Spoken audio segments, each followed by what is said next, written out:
Greetings, fellow Empyreans. I am Ashtarothi, and this is the Eve Universe Show's continued coverage of the CSM 16 election with our interviews, this time with Mark Resurrectus. How you doing, Mark? That's me. Hi, Ashtarothi. I'm doing well. How are you? I'm doing very well. We are cooking through these interviews, and I am very excited to have you and talk to you. There was actually somebody earlier in the chat that was kind of heralding your coming, so that's kind of nice. But before we jump into that, I want to talk about the rules real quick. As with everyone else, I have 50 minutes to explore the candidacy with the candidate, talking about things, trying to understand it, give the best presentation to you, my audience, in order to let you view them and make an informed decision. Once I am done, I make sure to give a 10-minute warning, in which case the candidate gets time to discuss anything that they might think that I may have missed or make any final thoughts. When we are both satisfied, we wrap it up and it goes on over to the YouTube with a playlist with all of the other candidates, so that way you can watch them all in a fairly standardized format and make informed decisions, because helping make sure that we have an informed electorate is incredibly important. CSM is as good as we make it, and we make it good by voting and voting with informed voting for candidates that we feel will support us and make good decisions and do a good job as a CSM representative. So with all that being said, Mark, I guess let's just begin with, what is your history with the CSM? Is this your first time running? It is my first time running. Yeah. The first time we had talked about it, which is to say me and the directors of my alliance, Turbo Feeder Glory, we had talked about it last year, but we were at the time that CSM elections were coming around. We had just recently formed. We were, a bunch of us were with a wormhole group in 2019, and when we left that group at the end of 2019, and we moved to when we formed our new group and we moved into our new home in the beginning of 2020. Things were chaotic. We didn't really know what we were doing, and they stayed chaotic for a while, and then things came and went, and then after that, it was done. So by the time we'd really gotten to settle in and get a good feel for things, it just wasn't something that we felt was in the cards at the time. But then some things happened. We didn't have a wormhole CSM candidate last year, or we had candidates. We didn't have a wormhole CSM member last year, and a lot of people have felt that there has been a I make the joke that I have heard the cries of my people, but it's legit. Everybody has felt it out here. It's one thing to say that you think that CSM is capable of miracles, because I don't believe they're capable of miracles, and I don't know based off of the information that I've gathered, that their input is final or considered as deeply as some other factors. But for my money, and for the money of the people who I've spoken to and the people who we've talked to about this, it is worth it to at least have somebody in the room, at least have somebody there who can have that discussion, to be part of that conversation, so that if something happens that is going to fundamentally change the aspect of, a critical aspect of wormhole space, at least somebody will be there to say, let's take a step back and talk about this for a second before we roll out something that is detrimental to, an area of the game that a lot of people spend a lot of time in, myself included, and really enjoy playing, or playing in, rather. So back at the end of March and beginning of April, we had started talking about it, just kind of throwing the ideas around there of like, what would that look like, and what would my own contributions to my own group be going forward if I'm busy doing CSM stuff. And we worked out a long-term plan, and then once they announced, we just did it. And that was I'm glad we did it. This has been a thrilling experience, regardless of whether it goes the way we want it to go or not. I've had a really good opportunity to talk to a lot of cool people, learn a lot more about the game than I thought. I've been playing Eve off and on for a long time, and I clearly don't consider myself an expert in the same way that plenty of other people are. But I've talked to a lot of experts and consulted with a lot of experts and have had great interactions with those people, and that wouldn't have been possible, or at least it wouldn't have been as convenient as it has been without the CSM process. So for that, at least I'm grateful.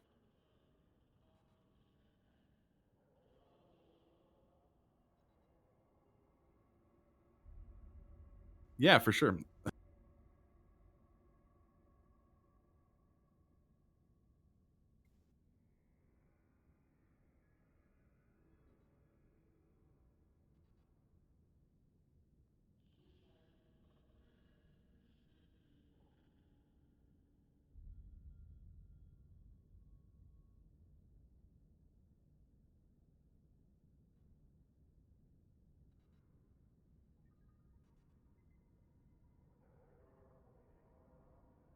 Sure. Just as a head, yeah, you are muted. Nope. Never mind. We're Yeah. good. No, we're good. We'll keep. Screw it. We're gonna keep going. Yeah, Sorry, I muted myself. No, I apologize, guys, and I apologize to you. I won't take this against your time, and I apologize to No, the you're future fine, man. viewers. I had to go get my coffee, and I was coughing, and so I muted, and I forgot to unmute it. So we're gonna just keep on going.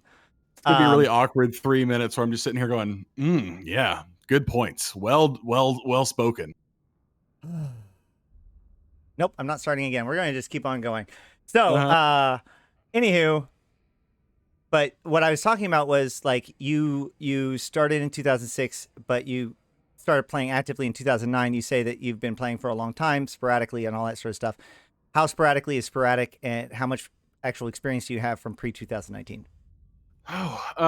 So it well, just to make a long story short, I started playing Eve in 2006 when I was 13 years old. We had a friend of mine whose older brother had gotten into Eve, and I tell the story that we had one of my buddies would bring in these printed out sheets of ship profiles, basically just like you've seen the chart with Titans and carriers and cruisers and everything down to frigates and corvettes, all just like size comparisons. Yeah, the It relative was ship that size. exactly. It was that, but at the time it was wild because there wasn't anything else like that, in gaming. Period, especially in 2006. And for a kid, and a bunch of nerdy kids in a band classroom, that was a big deal for us. So I created Mark, who's my main back then. I created him in 2006. I picked Resurrectus as the last name because I thought it sounded cool because I was 13, and that's what sounded cool to a 13-year-old. But at the time, I was a kid. I didn't have any money, and my parents weren't super eager to cash out whatever $15 a month or what it was to pay the sub fee back in 2006, and I didn't have a job, so I played whenever there were free. They every now and then they'd give away like a free week or a free month or something, and I would play then. And that was basically how I did it, off and on, until 20 um 2016, I think, is when it was. So, I so you're the child on the outside of the store, looking through the glass of Eve Online. Mama, Can please, I too want to fly spaceships and blow I them just up? want to fly the spaceships, Papa. Can't I fly the spaceship? I love it. Okay, so No, son. 2016. Oh, yeah. No, 2016, a thrilling time in my life. I was finally working. I was an adult for the first time ever, which was wild. Well, not for the first time ever, but I had been for a short period of time before that. But now I actually had money coming in, and that was at the beginning of the first B war. So, I fell into the Reddit propaganda and joined Test and was with Test for a couple of months. I It was fine. It was fine. I mean, I think in private discussions, I probably rag on that a little bit harder than they probably deserve to. They're a well-oiled operation, and they did, they were, the guys I talked to and the guys I worked with were fine. Everybody was friendly and genuine, and I didn't have, any bad experiences really. But it was just a lot of the same kind of thing over and over again, and it didn't really vibe for me. So, Can I jump in here I now? yeah, go ahead. So 2016, you're now able to pay for the game. You're getting into the game right around the time as the alpha program is coming out. First of all, did you feel like, thanks CCP, right when I can now pay Yeah. for a sub, that's cool. Don't worry. But like, Yeah. so, but more importantly, and seriously, how does that affect? What is your feelings on the Alpha Clone program because of your history? And do you have any position on that as a CSM member or as a CSM I candidate? Yeah, I mean, I feel pretty confidently that the Alpha Clone program is a net positive for Eve. There are plenty of people who, and I think back to myself when I was just a kid. I would have died to be able to, play the game consistently, even if I wasn't able to do all the kind of things you can do with Omega. It would have been great to be able to have that kind of experience because fundamentally I wasn't there to necessarily fly big spaceships, though that was no small part of the appeal. I was there because I had friends who played and they had friends who played, and it was something that we could all do together. I mean, we spent countless hours with guys who I still play this game with, up late at, somebody's house, with all of our, we drag our mom and dad's computers over there and hook them all up. And that was, the way we did it for, yeah, a half a decade. But we were only able to, do that when we could, scrape together money to do it, or if they were giving away free time. So having the alpha program would be great. There are consequences to the alpha program in general, and those when you talk about being able to mass numbers in a certain way, that's something that is, I'm sure CCP considered when they put it into motion, and is a an ongoing concern. I know for a lot of people, based off the kind of things that you can accomplish when you can just put together a whole bunch of tunes, um, kind of at whim. Yeah. But I call it the power of that infinity. Yeah, but I mean, basically, if the game is n+1, at a certain point, you can just kind of rack up numbers. Especially if you can, we talk about like in wormhole space, we talk about having alts, talk about having uh, alpha alts to like roll wormholes if you need to like suicide a couple tunes through a hole. Um, and that's powerful. I mean, it is powerful to have that option. And I know a lot of people who do it. I know even my group does it. It is nice to have that as an option. Do I think that that is a system that is um, that is utilized in a way that it probably was not intended to be? Yeah. Does it need to be assessed? Maybe. I'd be more interested to find out, to talk to some folks and look at the numbers of it. But I think there is a net positive that the alpha program provides. And I would not take it away, in order to cripple some of the less auspicious aspects of it, if that makes any sense. Yeah. And it is, true that the alpha program isn't, thoughtlessly designed, as much as some players might like to think of it as, but like it is. So one of the examples is that a lot of people criticize that alpha players can't do industry, can't do PI or anything like that. But that's the issue, is that if the power of production is given the power of infinity, that's a huge problem. The power of consumption and the worker, that can have the power of infinity because you still need like to do it, right? Right. You still have to have people pushing the button. You know what I Right. mean? Especially when you have the one alpha per account. If I have, as an industrialist, if I can have lines, the restrictions on lines no longer matters, because if I can do it as alphas, it's just a question of how many alphas I need at that point, not a Right. question of how much CCP wants to constrain me for balance purposes, and so it can damage balance. Another example of this for wormholes in particular is one of the key mechanics of wormholes is the fact that you can get potted out, you can get kicked out. You're never fully there. To that end, med clones just don't work in the same way in wormhole space as they do in other places. But one of the things I recommend is actually the development of blank clones, clones that are trained with Magic 14 in their allocated skills with 1 million SP unallocated, just waiting to go into whatever they need to. You can make them go alpha. You can put them into something like a wormhole and leave them as like a cache. That way you cannot get potted out. Even if your main character gets potted out, that in case of emergency, break glass, boop, make my alpha into the next thing. Is that the kind of thing that do you actually think that that would be a problem as a wormholer, or are you like, where do you come? Very few wormholers will talk to me about alpha clones, so I wanted to address this.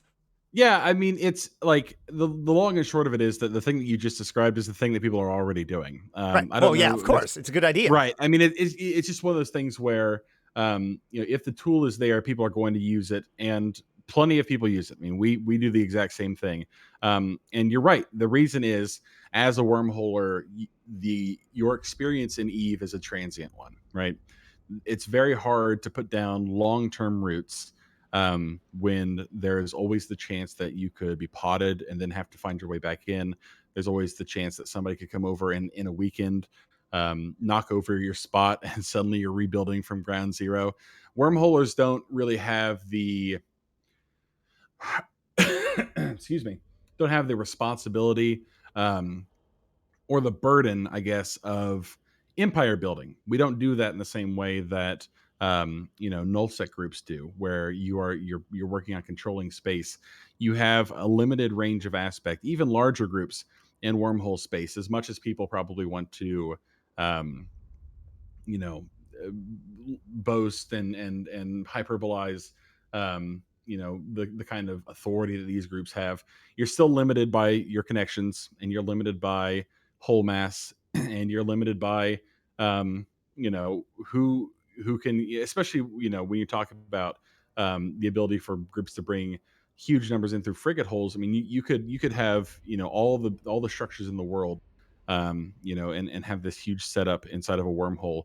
And as long as a coordinated group is still there to do it, you can still have your stuff knocked over. So being able to have low skill point, available tunes in a wormhole, just in case you need something, in case of an emergency, like you'd mentioned, break glass here, that's important for, for a lot of what we do. I'm not saying that the game would be better or worse without them. Well, I take that back. It would be worse without them, because you would, be taking the opportunity to play away from people who have to play, under the terms of the alpha contract, or whatever you would call it, the alpha program. But in terms of what benefit that offers to, wormhole groups specifically, I think that it's important to have that. I mean, there are going to be opportunity. I mean, we do the same thing, right? Where you have, if you see a bunch of people, if you see somebody showing up to evict your spot, it is not unreasonable, I think, for you to say, "Oh, well, shit, time to bat." Can we swear on the show? I don't know Sure. what kind of. Okay, just make sure. Yep. Uh, if you want to say like, shit, batten down the hatches, like, throw some rollers through here and see what we can do. Like, having a couple of alpha clones and praxis, like, I don't feel like that is not, when I think about the ways that system can be manipulated for, for evil doing. Having a couple of, alpha accounts, in rolling ships, or, an alpha scanner or something, that is not what I consider to be, evil. You know what I Right. mean? Yeah, and in fact, here's, if you could even go further than that, could you argue that rather than disrupting the design, these tools actually represent a way for a group to be able to prepare for things? And wormholes are all about preparation, right? When it comes down to it, and it's go time, you're either ready or you're not. And so it's about how ready you are. And this is just another way that you can be ready that isn't game breaking. It actually is, as you pointed out, relatively balanced. So could it be argued that this is actually a valid aspect of the gameplay? And if you really think about it, like, given the fact that we are transhumanist clone infomorphs jumping between things and all that sort of stuff, like, and wormholes are the most extreme frontiers, doesn't it kind of, isn't it kind of delicious that one of the tactics is that we have like these spare suits of like identities that we can hop into in the event that the main one gets offline? Like, It's funny you mentioned that, because just the other day I was talking to somebody. I may have been saying it in one of the wormhole discords. I said it's very funny to me, the prospect of a what is essentially a human consciousness being brought into existence just to say, like, all right, listen, all you're going to do for your entire existence is you're just going to sit in the station and chill. Maybe if things go poorly for you or for us, we'll have to pull you out of cold storage and have you go roll a wormhole. But that's it. That's your life. You know, you live, you die, and you roll wormholes, and that's it. It's like the robot. It's like the Rick and Morty robot. He's like, you know, what is my purpose? And he goes, you roll wormholes. He's like, oh God, Oh, what have I done? You that's know, awesome. I think that especially when you consider the broader scope of what capsuleers are supposed to be and what what tools are available to wormholers. It is the logical conclusion of that process, right, where you are, especially if you're a small group, right, like to put it in perspective, my group, Turbo Feeder Glory, we have somewhere between 120 to 130 active tunes. Um, you know, in general, depending on how active people are, there are plenty of other groups that are big enough and well enough, with plenty of resources, and well stocked enough to come over and slap our stuff around, and make us look kind of silly, right? So you're right when you say that it's all about being prepared, and part of that preparation is making sure that you have um, you know either the capability to respond in an instant if you have people around. That's why it's good for, I feel like, groups to respond to all time zones. If somebody shows up in EU time zone, for example, a purely US time zone group is going to have some trouble responding to that. I mean, the timers will be beneficial for them, but if there's nobody home during the middle of the day, you're shed of luck. Right. One of my directors, Tiro Nari is his name. He's in charge of our EU group, A Fool's Kingdom, and they do a great job. They have people online who can respond, and that's just another tool that our group uses to defend our assets and to create more content. And that's really what it really boils down to, is being able to provide content to your players. And the best way that we found to provide content is to have a stable base of operations that we can send all of our stuff out from. And the way you do that is by protecting that, and the way you do that is by having throwaway human souls that you can chuck at a wormhole until it dies. You know what I mean? And more importantly, though, contingency plans. Like you need to. Here's the thing.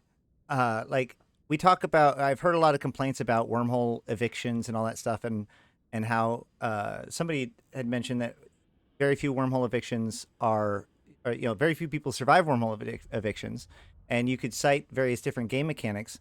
But I personally believe that one of the reasons why is because people don't end up actually being prepared for the threat that is coming. And like it's obvious the same thing happens with about the same numbers and about the same comp. And a few times people have been ready for it. But the problem is that you can be in a wormhole for a year, 2 years, 5 years, and that threat never actually manifests itself. And if you're not ready for that day that it doesn't matter if you are Malro or a convocation of Empyreans trying to hold on to a high sec pocket, or Hard Knocks trying to hold your keep star. If you're not actually ready for the threat that is coming, you're done. Yeah, I like to, this is something that, wormholers are pretty familiar with now. But earlier this year, there was, an event that happened where the fine people of Hard Knocks decided to go evict some friends of ours, in Prismatic Legion. And Prismatic Legion, to their credit, had done a pretty exceptional job preparing for that kind of eviction. That we, and it's just like with anything else, the impetus is on the group who is being evicted to have done the work up until that point to protect themselves, and it's not hard, right? Like, to put it in perspective, so Hard Knock shows up with a pretty formidable fleet of Ichthyrses and Logi support and various other support ships. And Prism, to their credit, had a frig hole, and that is a big deal here. I'm sure we'll get into that later.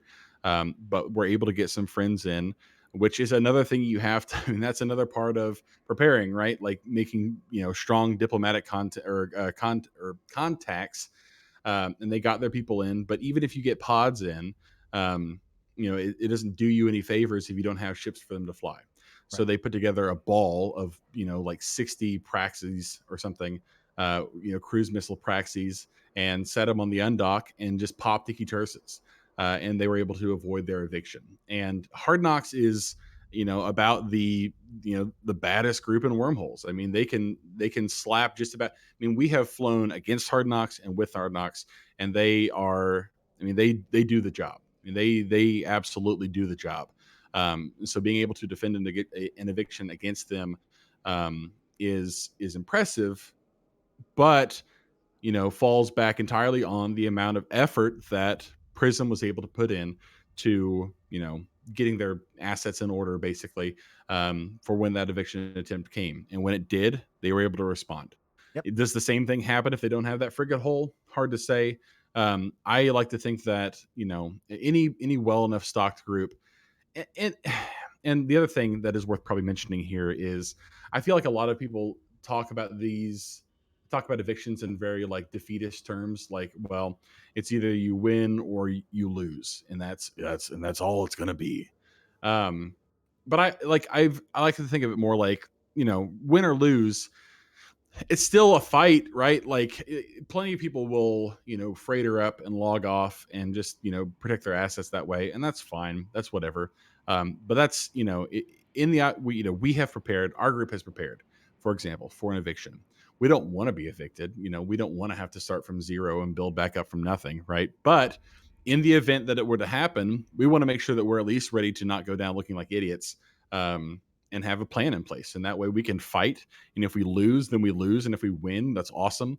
And that's the ball game. I mean, that's what we're trying to do out here. If you everything that we do, from stocking home defense ships to making sure you have alpha pilots if you need to get holes rolled, to making sure that your members have freighter alts if they need to to log stuff up. All of that is with the intent of creating an atmosphere where your court members and your alliance members want to enjoy, want to play the game because they're enjoying the game, right? You want to have people who are engaged enough with what you're trying to do to come back. I mean, most of our guys who have come through Turbo have had good things to say about it, whether they stayed or whether they left.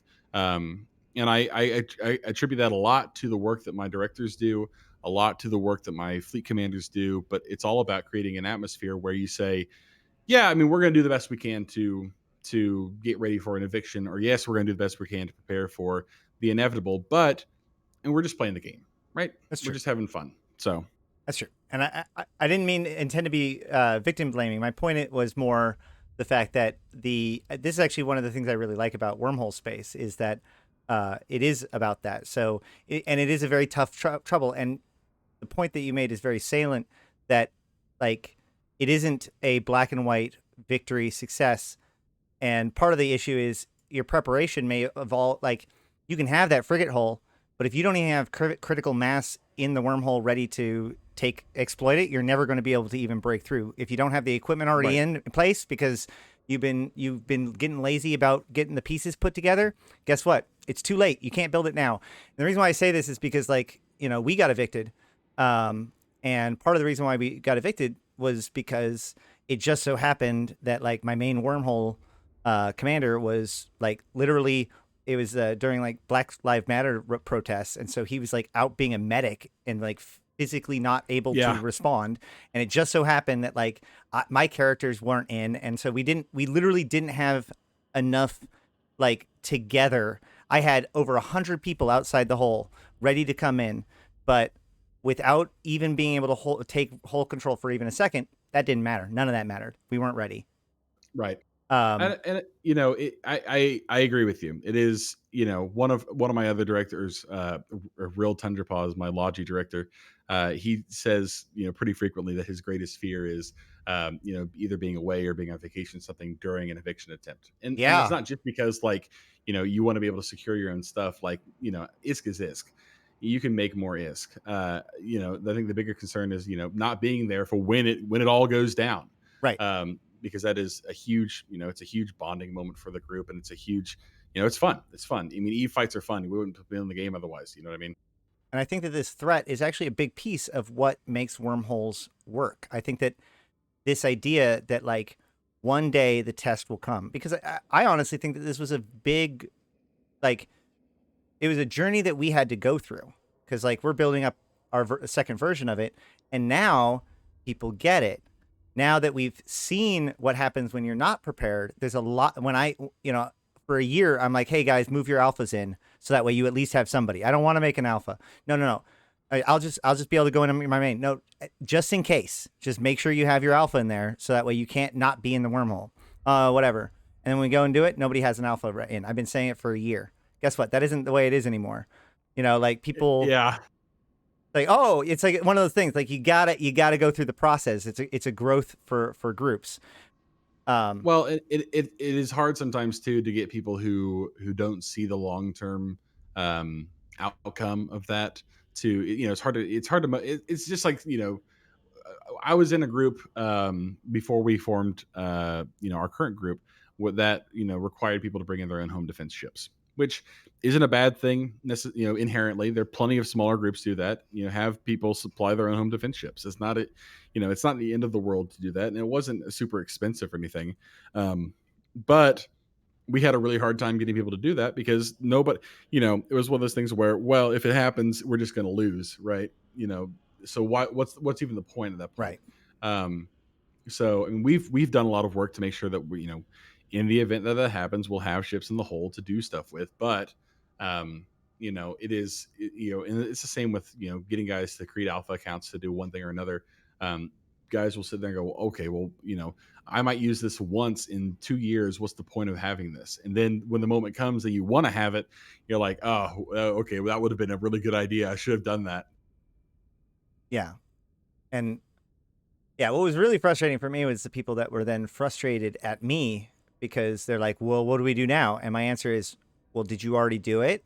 And they're like, no. And I'm like, then nothing. You're done. And they're like, what do you mean? You're supposed to be telling us what to do. And I'm like, no, you already didn't do it. And like, so yeah, but either way, this is kind of its own rabbit hole too.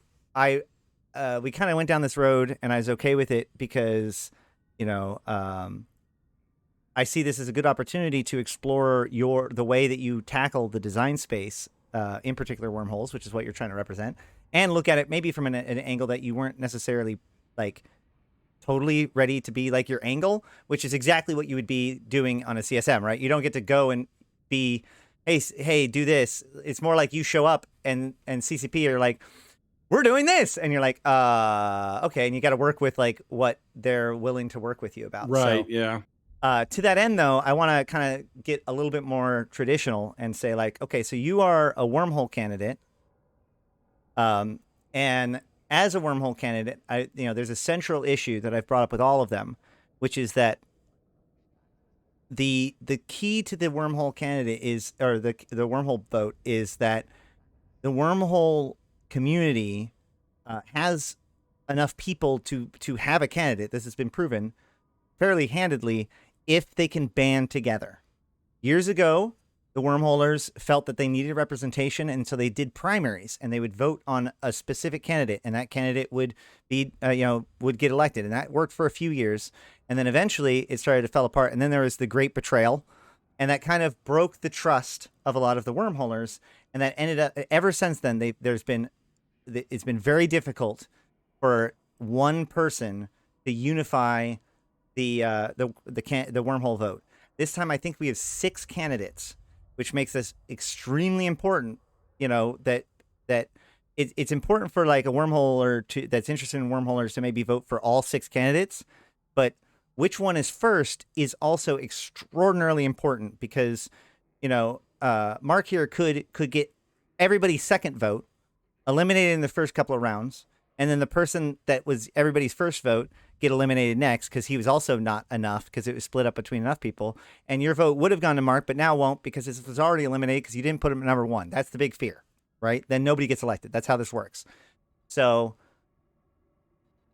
beyond one of the most epic bathrobes, definitely the most epic bathrobe of any interviewer so far, what about Mark makes you the person that can unify the wormhole vote?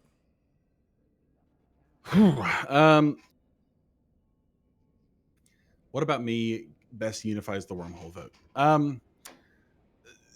So when you talk about, let's talk about last year for a second. You talk about the issue that we had with the Great Betrayal and the back and forth that happened between the major players in wormhole space at the time.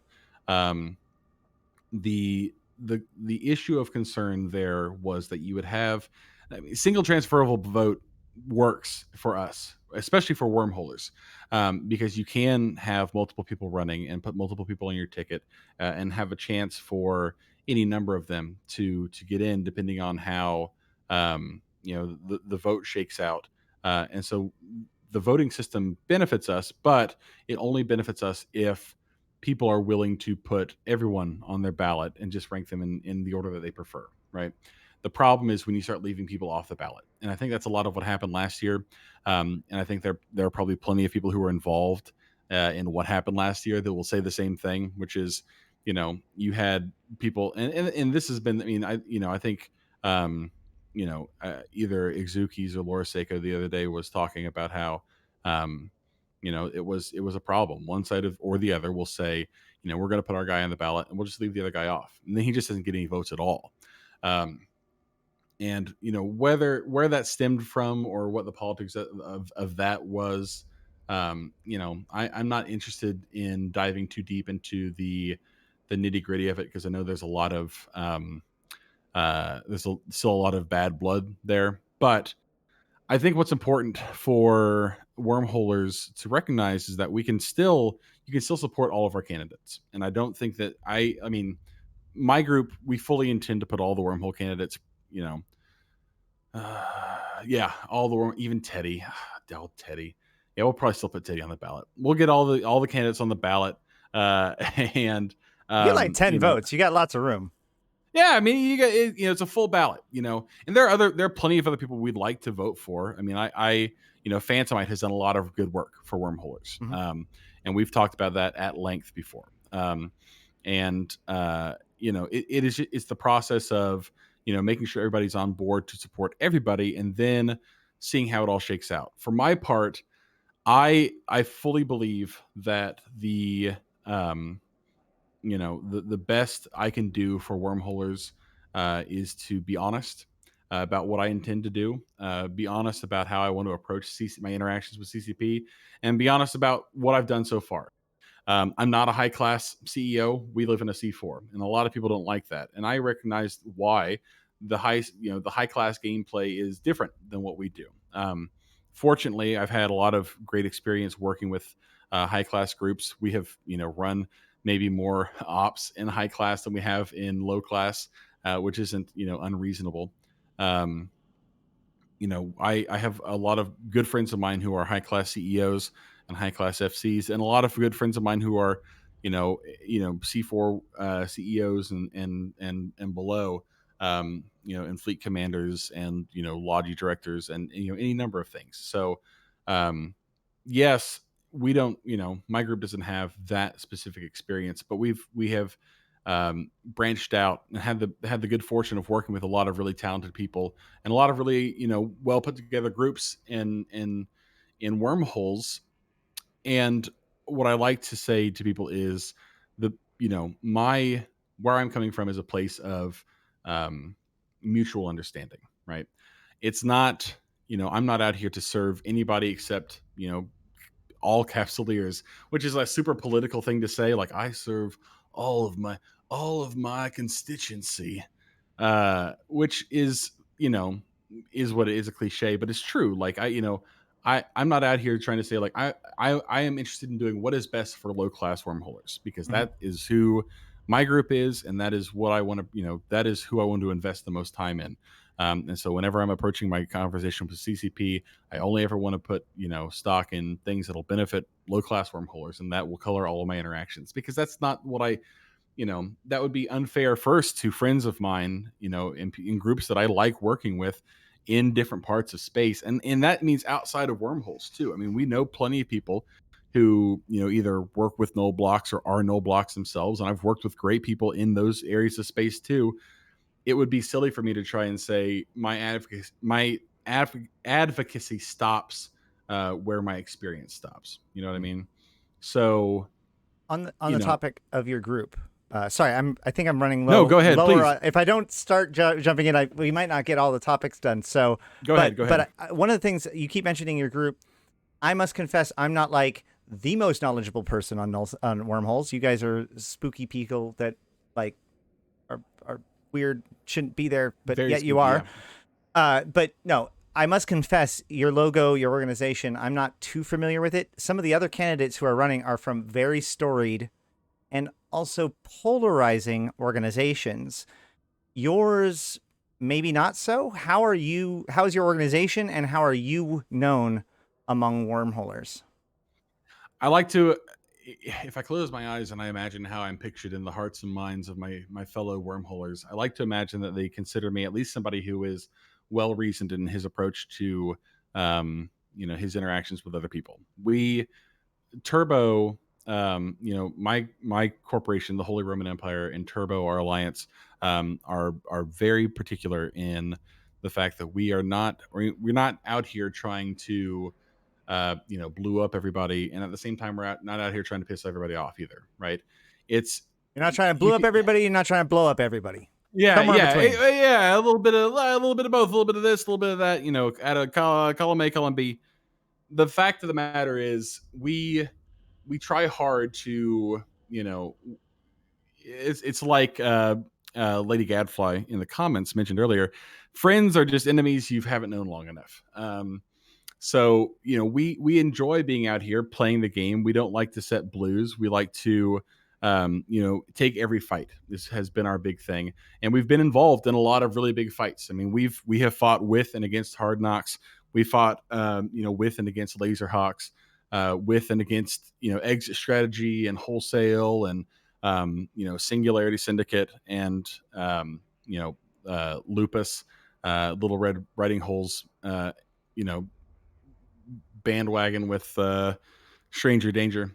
They'll love that I said that, by the way. And we've had a lot of great interactions with those groups, and we run into them all the time. And we have tried to always be respectful in our interactions. It is important to me that we, none of our guys are dicks, right? Like, it is a lot of, I think, past interactions with a lot of the things that kind of sour the water for a lot of wormhole groups are people who just let the, the kind of untamed wilderness within some of their members run wild. And that's not what we're about. We're here to have fun. We're here to play the game. We're here to shoot people. We love doing that. We also get shot a lot. I mean, that is what the turbo feed part of the name is. And if you scan our kill board for just a couple minutes, you'll find out there's plenty of that going on. But we try hard to be cool. We want to be cool with other people. We like fighting. And I approach it as, from my position as CEO and executive of the alliance, to um, to reach out to everybody, fight for anybody, fight against anybody, and be as involved as we can with the core of wormhole space. We have really enjoyed what we've been able to do out here, and we look forward to continuing to do that going forward. And my contributions to CSM will be the same way. I will, I respect what other people have to say. I'm here simply offering the best I can do to make the game better for people who, I like, and, for the game that I like. I wouldn't be here after all this time if I didn't think the game was still worth giving a shit about. You know what I mean? So, okay.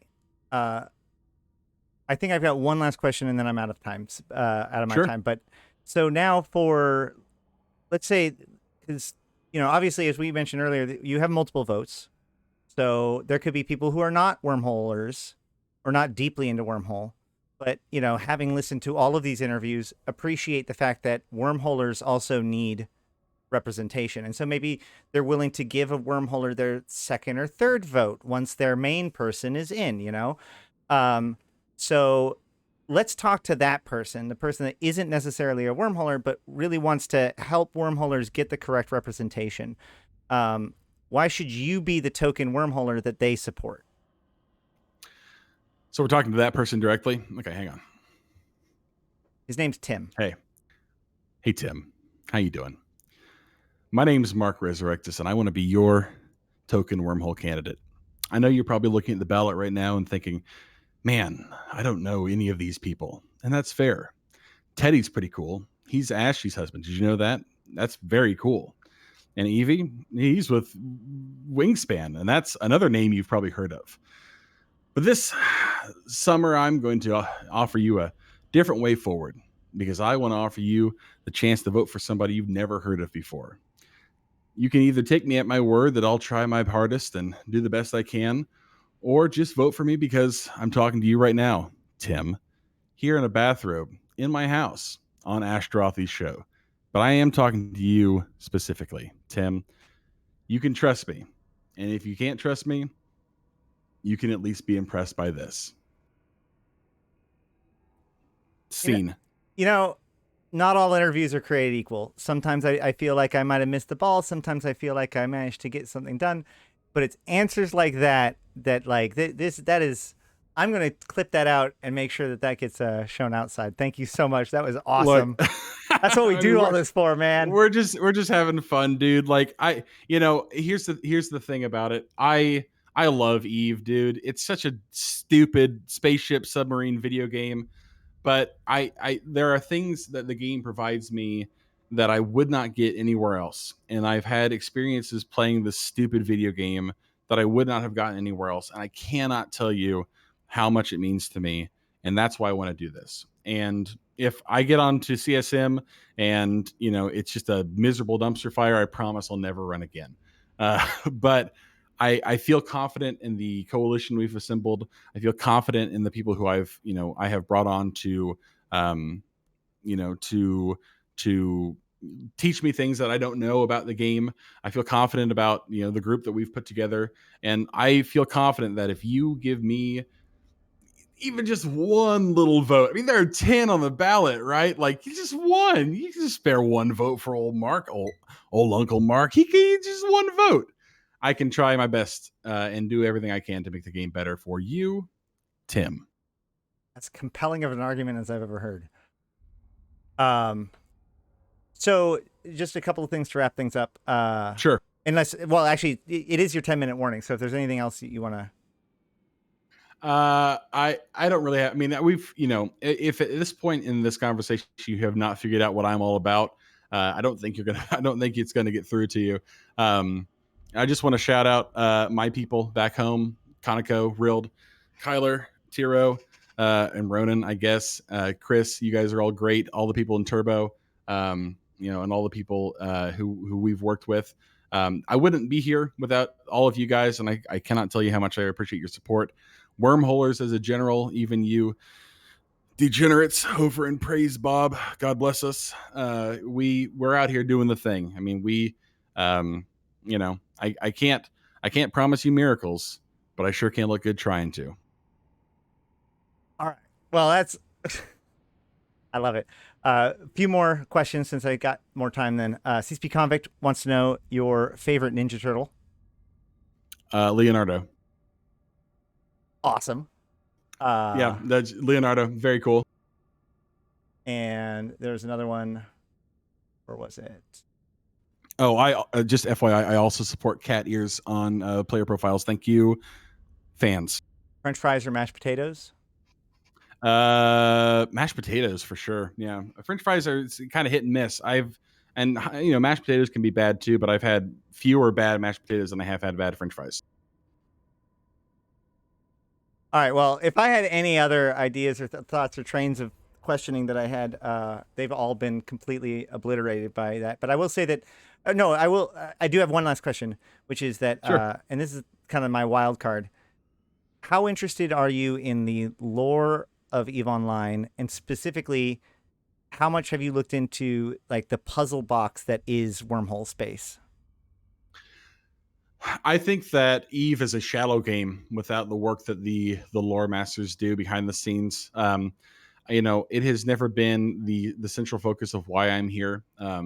But I have a lot of respect for the people who do, because every now and then Eve is one of those games where you could be playing it for months and weeks and years and never really run into anything, and then one day you're reading a description on an item, um, or run into something on a web page, and you say, "Oh, wow, they really did do a lot of work back here."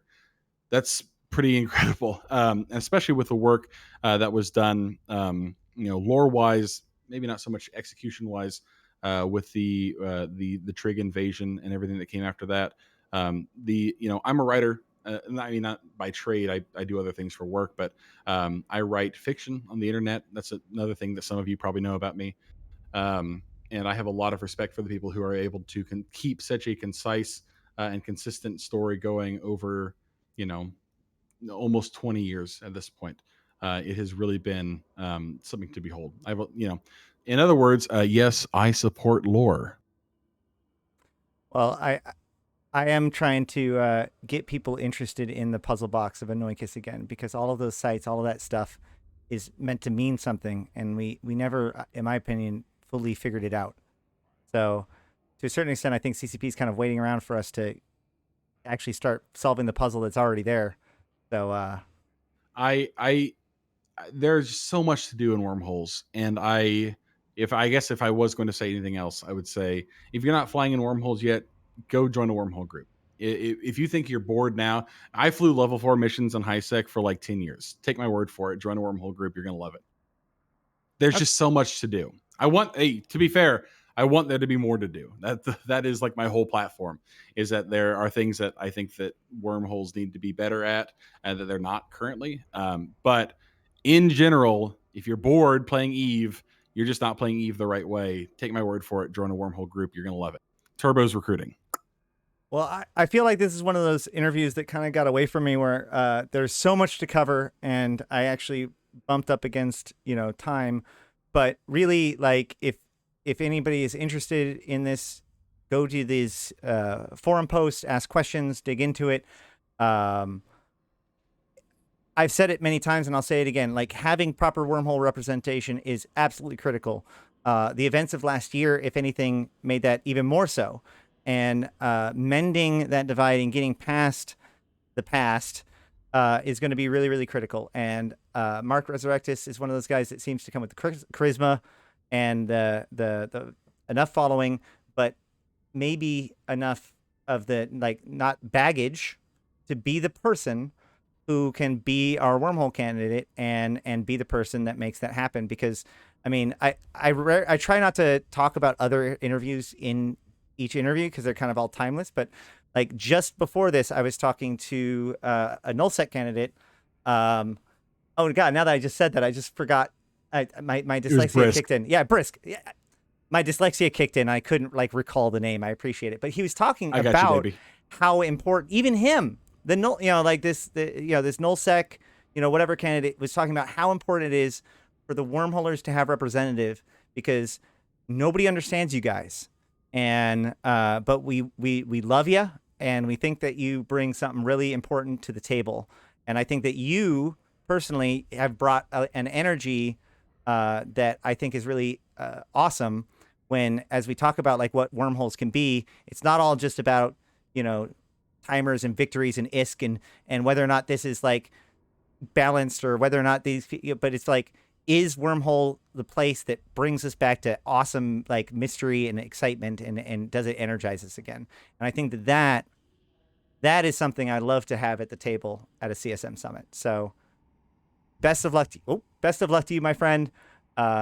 If you are interested in a vibrant and lively wormhole space, Mark Resurrectus is a very good candidate to consider and put high up on your ballot, because he has a lot of competition. It's just one vote, friends. Just somewhere on the ballot. Just slap that bad boy on there.